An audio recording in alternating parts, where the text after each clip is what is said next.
Welcome back students. आज मैं discuss करूंगा एलीन। वेरी इंपॉर्टेंट केस है ऑप्टिकल आइसोमेरिज्म का। एलीन को लेकर लोगों को बहुत सारे डाउट्स आते हैं क्योंकि उसका स्ट्रक्चर जो होता है वो कई लोगों को क्लियर नहीं होता है। ठीक है, तो आज मैं डिस्कस करूंगा सिर्फ एलीन के बारे में। ठीक है, देखो एलीन क्या होता है, जैसे एक छोटे से एग्जाम्पल के साथ शुरू करते हैं। सी लेट्स यहाँ पे मैं ले लेता हूँ डबल बॉन्ड सी। यहाँ पे एक एटम लगा रहा हूँ ए, यहाँ पे लगा रहा हूँ बी, यहाँ पे लगा रहा हूँ सी और यहाँ पे लगा रहा हूँ डी।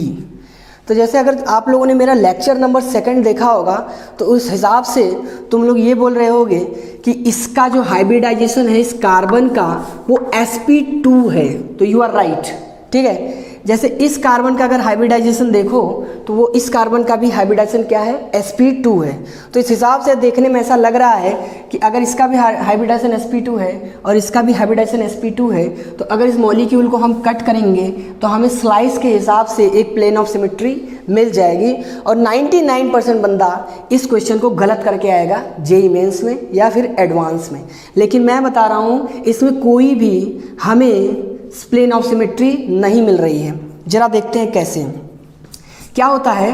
जैसे मान लो ये कार्बन है, ठीक है, इस कार्बन ने ए के साथ बनाया बॉन्ड और बी के साथ बनाया बॉन्ड। ठीक है, और ये हमारा हो गया कार्बन। ये बीच में कौन सा बॉन्ड दिख रहा है, पाई बॉन्ड है। ठीक है, तो पाई बॉन्ड कैसे होता है पता है हमें, ये हो गया हमारा पाई बॉन्ड। ठीक है, कोई डाउट नहीं है। लेकिन अब प्रॉब्लम ये आती है कि इस कार्बन ने एक पाई बॉन्ड और बनाया है। तो अगर इस कार्बन ने एक पाई बॉन्ड और बनाया है, इस बीच वाले कार्बन ने एक पाई बॉन्ड और बनाया है, तो एक ऑलरेडी उसका पी ऑर्बिटल पाई बॉन्ड में जा चुका है। तो दूसरा पी ऑर्बिटल जो होगा इस पी ऑर्बिटल के रिस्पेक्ट में परपेंडिकुलर होगा। क्या होगा, perpendicular to this P orbital. तो ये हो जाएगा इस कार्बन का दूसरा वाला पी ऑर्बिटल। तो उस हिसाब से सामने वाला भी कार्बन क्या करेगा, जैसे ये समझो बोर्ड के अंदर चला गया है ये पी ऑर्बिटल कहाँ चला गया है, बोर्ड के अंदर। तो भाई साहब ये बन जाता है उसका पाई बॉन्ड। तो क्या होता है, जैसे ये दो पी ऑर्बिटल हैं तो जो दोनों ही पी ऑर्बिटल होते हैं उसी के प्लेन में ए भी है और उसी के प्लेन में बी भी है। ठीक है, लेकिन जब ये हमारा ऑर्बिटल प्लेन के अंदर चला गया तो ये जो हमारा सी है ये सी चला जाता है बच्चों बोर्ड के इनसाइड। ठीक है, और ये जो हमारा डी है, ये बोर्ड के कहाँ पे आता है, ये बोर्ड के आता है बाहर। ठीक है, कहाँ आता है, बोर्ड के बाहर। तो अगर हम इसको 3 डायमेंशनली समझने की कोशिश करें तो जैसे मान लो ये हमारा है एक स्क्वायर प्लानर। लेट्स एज्यूम ये हमारा क्या है, एक स्क्वायर प्लेनर है। स्क्वायर का मैंने क्या दे दिया, एक प्लेन दे दिया। ठीक है, तो ये मैंने पहला कार्बन लगाया, डबल बॉन्ड करके दूसरा कार्बन लगाया, डबल बॉन्ड करके तीसरा कार्बन लगाया। ठीक है, तो यहाँ पे ये जो हमारा था ये ए है, ये हमारा क्या है, बी है। तो ये उसी प्लेन में है, ये कार्बन भी उसी प्लेन में, ये कार्बन भी उसी प्लेन में है और ये हमारा रह गया कार्बन। ठीक है, यहाँ पे अब मैं दिखा रहा हूँ क्या, ये हमारा कौन है, सी है जो बोर्ड के अंदर जा रहा है। और ये हमारा कौन है, ये हमारा हो गया डी।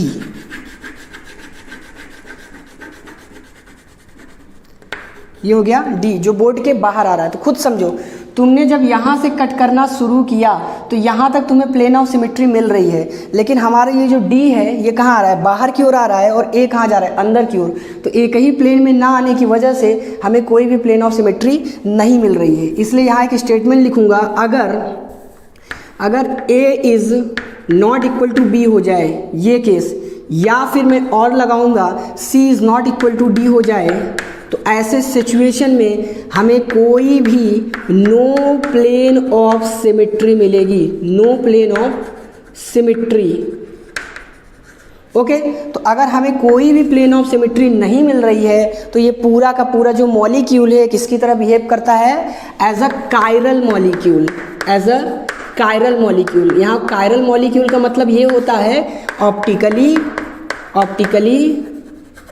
Active molecule. ठीक है, लेकिन एक बच्चा जरूर कंफ्यूज हो जाएगा। ऐसा मान लेते हैं, ऐसा मान लो, चलो ऐसा मानते हैं कि हमारा ए और बी कुछ भी है, डजेंट मैटर, ठीक है। तुमने इसको कट करना शुरू किया, ठीक है, तुमने इसको कट करना शुरू किया तो देखो ये कट हो रहा है। जब ये कट हो रहा है तो ये हमारा डी कहाँ आ रहा है, बाहर की ओर। ध्यान से सुनना, तुमने ऐसे कट करना शुरू किया तो देखो डी कहाँ आ रहा है, बाहर की ओर, और सी कहाँ आ रहा है, अंदर की ओर। तो जैसा कि ऐसा समझो, ये कुछ ऐसा होगा।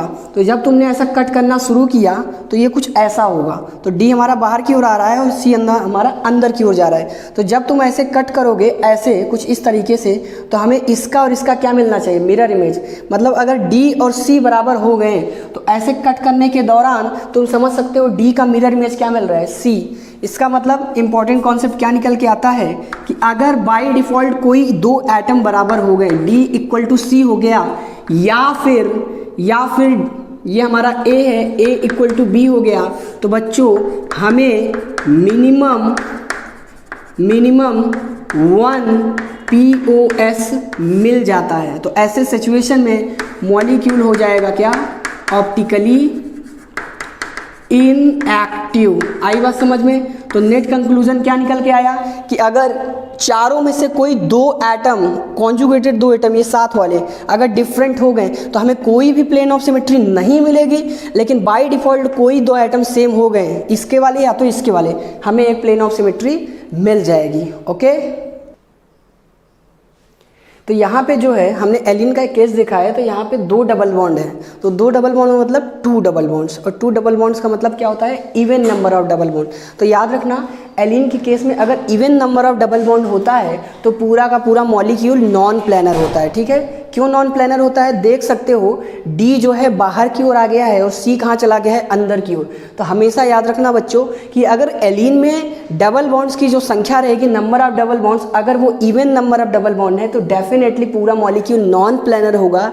तो POS में स्लाइस का कॉन्सेप्ट नहीं लगाना है, ये बात कान खोल के समझ लो, ठीक है। लेकिन अब यहाँ आगे लिखा हुआ है एलिन के केस में odd number of double bond, पूरा का पूरा मॉलिक्यूल क्या होता है, प्लेनर। एक छोटे से एग्जांपल से जल्दी से खत्म करते हैं। Carbon single bond carbon, single bond carbon, single bond carbon, ठीक है।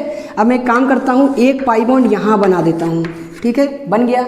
अब हमें एक पाई बॉन्ड और बनाना है, तो हमें ऑर्बिटल कहाँ लेना पड़ेगा, परपेंडिकुलर टू दी प्लेन। अब एक पाई बॉन्ड और बनाना है इन दोनों कार्बन के बीच में, तो ये पाई बॉन्ड हमारा यहाँ चला गया, ठीक है। तो देखो मैं इसको इससे मिला रहा हूँ, तो ये पहला पाई बॉन्ड, ठीक है, ये दूसरा पाई बॉन्ड, ठीक है, ये तीसरा pi bond, total 3 pi bond है। ये मान लो हमारा A है, ये मान लो हमारा B है, ये मान लो C है, ये हमारा D है। तो तुम लॉजिकली समझो, ये दोनों पाई जो दोनों p ऑर्बिटल कहाँ है, कहीं प्लेन में है तो उसी प्लेन में A भी आ रहा है, और ये दोनों p ऑर्बिटल उसी प्लेन में है तो उसी प्लेन में C और D भी आ रहा है। इसका मतलब क्या हो गया, ये A B C D एक ही प्लेन में है, साथ में ये चारों C का है, एक ही प्लेन में है। इसका मतलब चाहे A not equal to B हो, चाहे A इक्वल टू B हो, चाहे C not equal to D हो, चाहे C इक्वल टू D हो, डजंट मैटर। हमें एक स्लाइस के कॉन्सेप्ट के हिसाब से प्लेन ऑफ सिमेट्री मिल जाएगा। तो नट कंक्लूजन क्या निकल के आया, एलिन के केस में अगर odd number of double bond है तो आंख बंद करके बोलोगे कि ये ऑप्टिकली इनएक्टिव है। आई बात समझ में। लेकिन अगर even number of double bond आ गया तो आंख बंद मत करना, दिमाग खोल कर सोचना कि मैंने बताया था नॉन प्लेनर मॉलिक्यूल होता है, तो वहाँ के कंडीशंस को याद रखना। कोई भी दो एटम अगर सेम हो गए तो ही प्लेन ऑफ सिमेट्री मिलेगी, और अगर कोई भी दो एटम डिफरेंट हो गया, चाहे ये चाहे वो, तो डेफिनेटली कोई प्लेन ऑफ सिमेट्री नहीं मिलेगी। That's all.